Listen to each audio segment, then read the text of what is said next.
Before we begin, I want to welcome you fully, completely, just as you are. Whether you're feeling lost, hopeful, tired, or unsure, you're not alone and you're not here by accident. So take a deep breath and allow yourself to receive what your soul brought you here to hear. There's likely a silence inside of you that feels heavier than noise, a hollowness that echoes through your chest in the middle of the night, disturbing your sleep, pulling you into the quiet hours where your deepest truths, your fears refuse to be ignored. You wonder why, even when life appears fine on the outside, you profoundly feel that there is something missing. It's a deep, nagging emptiness that won't go away, no matter how much you accomplish, no matter how much you distract yourself. It's not just loneliness. It's not just sadness. It's something else, something much, much deeper. It's the ache of emptiness that's getting hard for you to escape. Now, today, it's an alarm in your life loudly signaling that something huge is missing. And that emptiness, it's a message and it's from your soul. Your soul is crying out, it's trying to tell you something. Hi, I'm Carrie McKenna Reese. I'm a trauma recovery coach, an accredited instructor, and I work with people who have carried invisible wounds for far too long. People who have spent their lives trying to outrun their pain, only to find themselves exhausted, disconnected, and unsure of why they still feel empty. If anything I've said so far resonates with you, I want you to hear this and truly let it sink in. You're not broken. You're not failing in life. You don't suck at life, and you are certainly not alone. You're wounded and you need care. That emptiness you feel, it's your soul trying to tell you something. It's the parts of you that have been waiting to be seen, waiting to be heard, waiting to be loved. They are crying out for recognition. They don't need fixing. They need recognition. They need care. They need to feel valued. So let's talk about why we feel empty. Maybe no one ever told you this, so I'm going to go ahead and say it. Emptiness is not the absence of something. It's the presence of something unacknowledged. Emptiness happens when your soul has been calling, but your authentic self hasn't been given permission by you to listen. It happens when we have self-abandoned, when we've silenced parts of ourselves in order to survive, in order to feel a sense of safety. It happens when our nervous system is exhausted, always bracing for impact, always on guard, waiting for the conflict, the attack.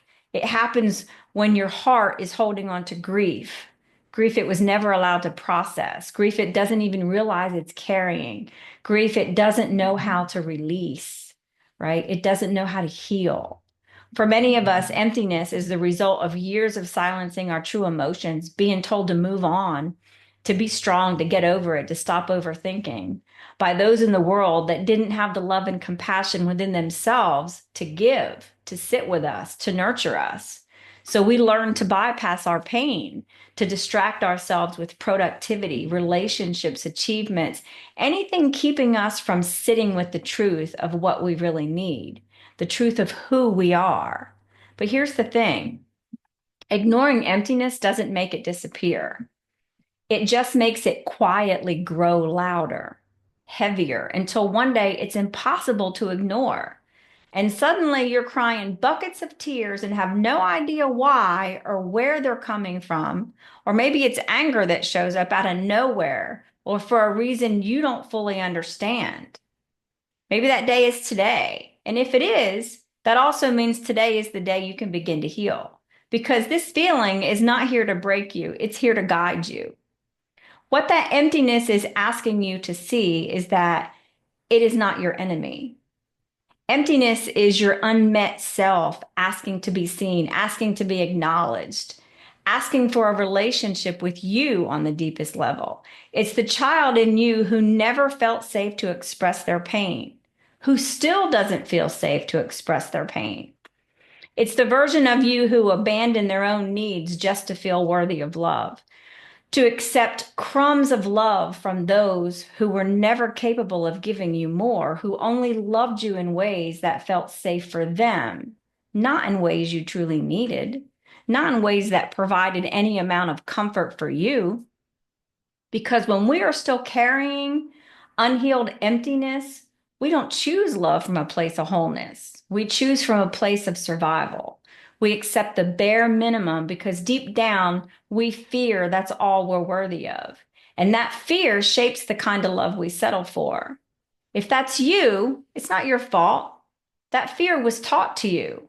However, healing allows you to unlearn it because you were made for more.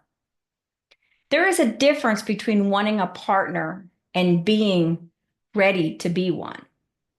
Let's dive into that a bit deeper. There's a huge difference between a man who wants to be a husband and a man who just wants a wife. A man who wants to be a husband is a man who chooses you daily.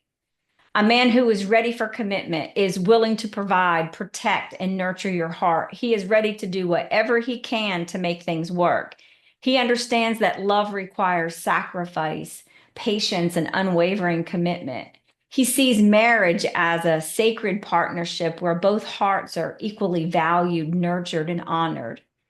A man who just wants a wife is a man who's only thinking about what you can do for him, not about what he needs to do for you. He sees a wife as a role to serve him, not a partner to build with. He desires the benefit, but not the sacrifice. And when love requires work, he expects you to carry the weight while he stands on the sidelines. And for any of you gentlemen listening to this goes for women too. There is a distinct difference between a woman who wants to be a wife and a woman who just wants a husband. We need to marry or be in a relationship with someone who understands that commitment is a calling, period. It's choosing your spouse every day. It's leading with love. It's standing beside them through the storms and celebrating with them in the sun. A spouse who sees your worth, who honors your heart, who never stops putting in the effort. Because true love isn't about what you can get, it's about what you can give, build, and grow together.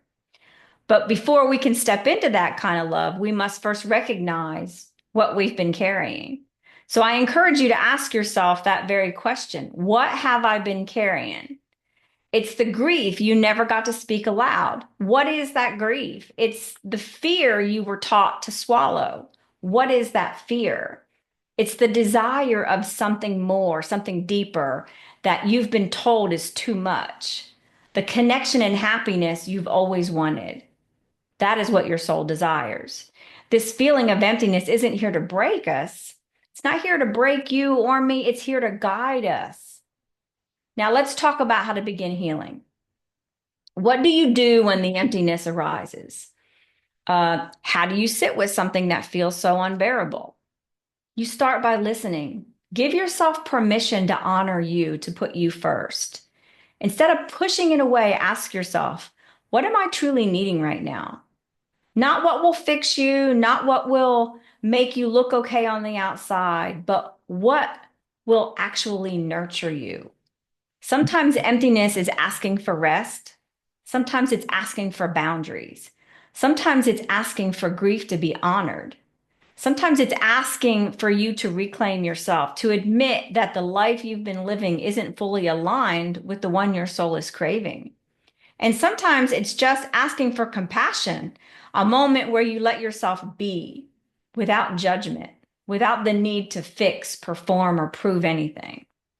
Set those boundaries. Own who you are and what you believe in, not as a burden, not as blame, but as an act of self-love. Because your healing is yours to claim. And to do that, you have to look inside yourself to make sense of what is going on around you. And that isn't easy. However, you can fully appreciate, or you can't fully appreciate the light without the shadows. And let me say this, no matter how strong you are, everyone in life has to be thrown off balance before they can find their footing. There is absolutely no shame in that.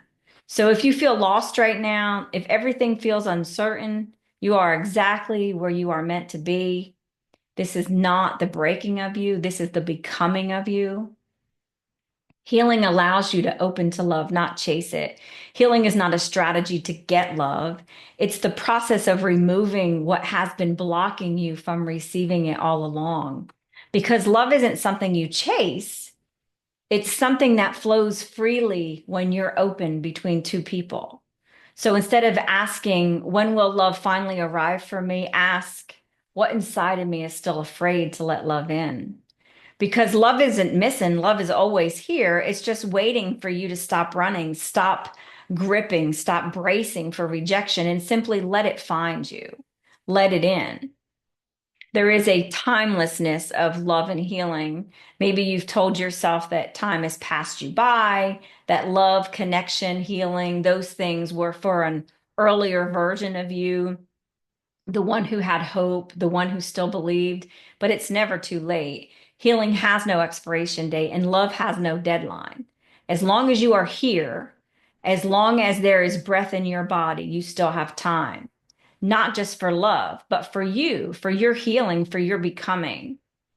Loneliness has a message for you. It's not proof that something is wrong with you. It's proof that you were made for love. Instead of fearing it, ask yourself, what is my loneliness revealing about what I truly need? Maybe it's telling you that you've been settling for surface level relationships when your soul craves depth. Maybe it's reminding you that there's a part of you you've abandoned, the part that needs love, but not just from others, it needs love from you.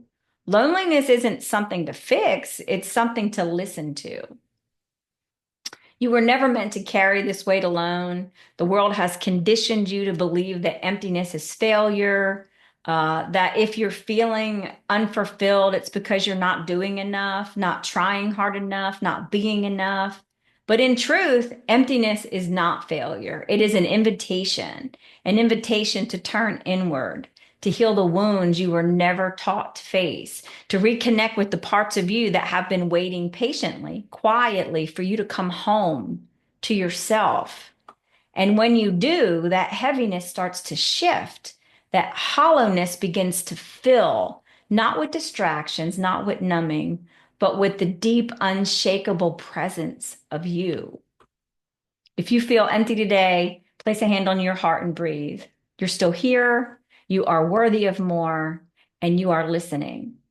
Thank you for listening. Thank you for being here. If this message spoke to you, I invite you to subscribe to my channel to be a part of this healing journey with me. Healing isn't meant to be walked alone, and you don't have to. I'll be here guiding you, reminding you, and holding space for your growth. And if someone you know needs this message today, share this with them because you never know who might need a lifeline. Thank you for being here. Thank you for choosing yourself today. And thank you for allowing me to walk beside you on this journey.